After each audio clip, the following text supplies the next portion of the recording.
In this video, we are going to cover how to run the Path 2020 export. First, you will have to switch to the Reports workspace. You can do this by pressing the Workspace button. If you have the left-hand panel out, the button will look like two arrows going opposite directions. Click the right arrow key or left arrow key until you see the Report workspace and click on it. Under HMIS Reports, click on 2020 Path Annual Report. You can also find this report by using the search bar near the top of the page.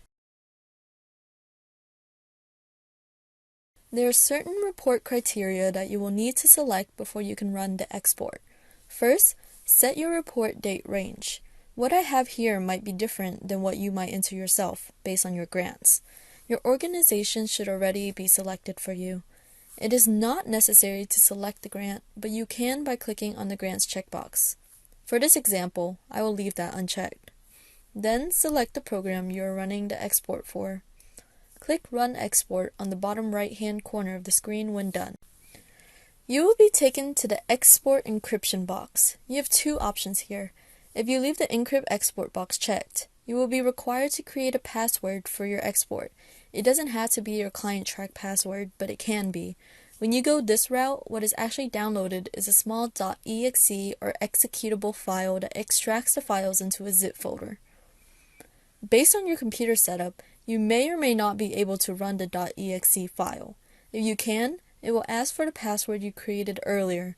Because of potential issues with this option, we recommend not going the encryption route. Instead, choose not to encrypt.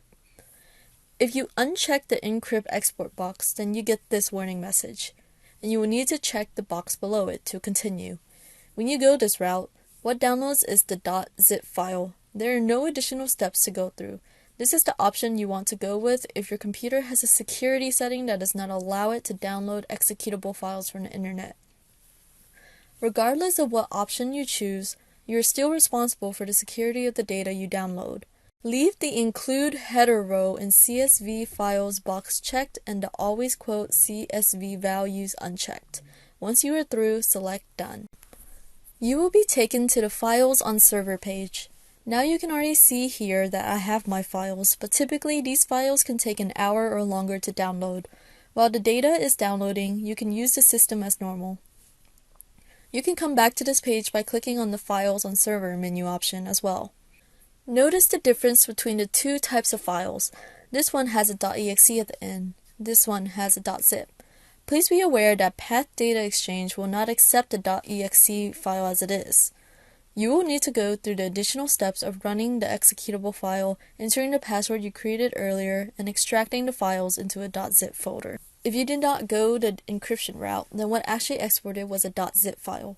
Download the file. It will likely be sent to your Downloads folder.